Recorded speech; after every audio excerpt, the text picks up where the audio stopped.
In this lesson, we're going to learn about England and its relationship with the American colonies.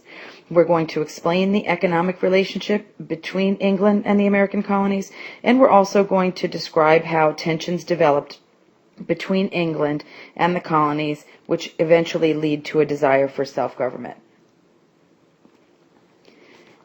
Mercantilism is a new economic theory that develops in the 1500s. The theory basically said that countries should be self-sufficient, which means they should be able to provide everything that they need to create their own products. All countries are supposed to compete to acquire the most gold and silver, and this leads European countries to want more colonies to get raw materials. If you look at the map and the key at the bottom of your screen, you can see that the British, the French, the Portuguese, the Dutch, and the Spanish were already colonizing all over the world, and that's reflected basically on that map. The colonies are supposed to exist to make the mother country richer, and America is only one of many English colonies. The job of the colonies is to provide raw materials and a market for finished products, and the mother country benefits and makes all of the money. By the mid-1600s, America is exporting natural resources, raw materials, such as tobacco, rum, fur, fish, and lumber, to England. Americans did not make their own products. They provided England with the raw materials, and then they purchased the final product from England, such as furniture, books, and utensils. Other countries also wanted to buy American raw materials as well. So trade between the American colonies and other colonies is going to increase. England did not want other countries profiting from their American colonies, so they passed something called the Navigation Acts, which basically was a law saying that all goods from the colonies had to be shipped through Britain on British ships. As a result, some American merchants began smuggling goods to other countries because it was cheaper to eliminate the middleman and to go around England and sell directly to these other countries. Although the Navigation Acts were unpopular in the colonies because England was exerting control of their trade, they actually increased colonial jobs.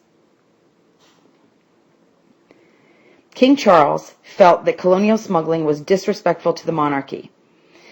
In response, he revokes the Massachusetts Charter, making it a royal colony under his direct control.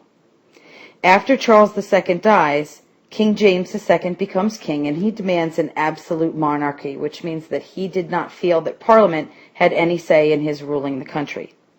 He unites the New England colonies into the Dominion of New England, and he appoints a man named Governor Edmund Andros as governor.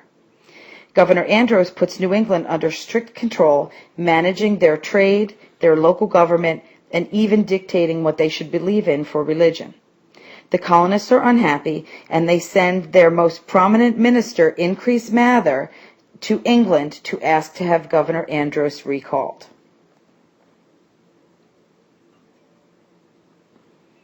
Meanwhile, in England, unpopular King James is forced from the throne in the Glorious Revolution, which was a bloodless revolution.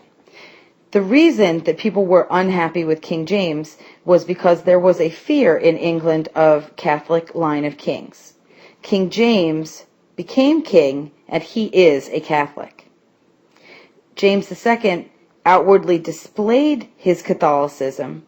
He appointed Catholics to high office in England, which was against English law, and Parliament protested, so then he dissolved the Parliament.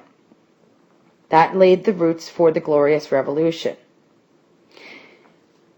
King James's daughter, Mary and William of Orange, assume the throne after James flees England. Governor Andros is arrested in Massachusetts because he no longer has the support of the king. Once William and Mary come to power, Parliament becomes recognized once again as a partner in the government. The constitutional monarchy is reinstalled, and there is a partnership between Parliament and the monarchy. The monarch cannot govern without the consent of Parliament, and Parliament could not govern without consent of the monarch. Massachusetts will get its charter returned, and William and Mary will make some changes. They appoint a new governor. They enforce religious toleration. They allow non-Puritans in New England to enter the colonial assembly, and they stop religious persecution in New England. King James had strengthened the Navigation Acts when he was king, and he had made them stronger by basically saying smugglers were to be tried in England in Admiralty Court, not in the colonies if they were caught. A Board of Trade was created as well to monitor the colonial trade. But England, after King James is chased out of England, becomes preoccupied with disputes for land claims with France. So it relaxes its enforcement of the Navigation Acts, which is known as salutary neglect. The monarchy will continue to appoint the local governors, but control is based in the colonial assemblies in the American colonies.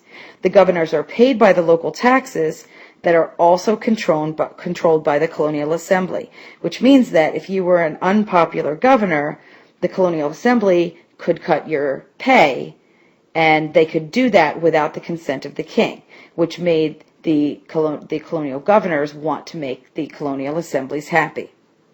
Because England was not paying attention to what the colonies were doing, and they were just relying on the fact that the colonies were making them a lot of money, salutary neglect is going to plant the seeds of self-government, and the American colonies are going to become used to governing themselves without much intervention or oversight from England.